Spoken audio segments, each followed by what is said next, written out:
April 2018. Johannes Polane.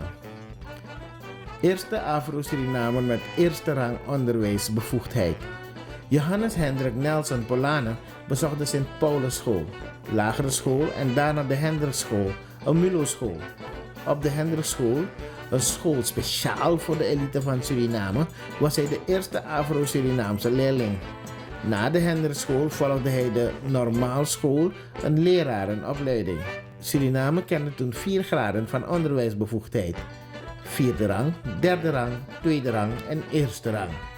Er was veel discriminatie tegen Afro-Surinamers en Polane heeft dat ondervonden toen hij na het behalen van zijn 4e, 3e en 2e rang ook zijn 1e rang wilde behalen.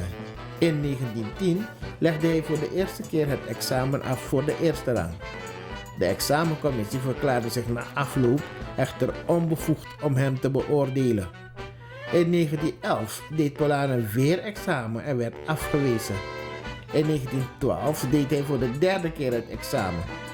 Terwijl de examencommissie urenlang vergaderde over de uitslag, verzamelde een menigte Afro-Surinamers zich voor het examengebouw in de Gravenstraat. De examenuitslag was positief en de menigte ging met Polane in optocht naar zijn woning in de Burenstraat. Hij had een voor Afro-Surinamers opgeworpen barrière beslecht. Johannes Polane.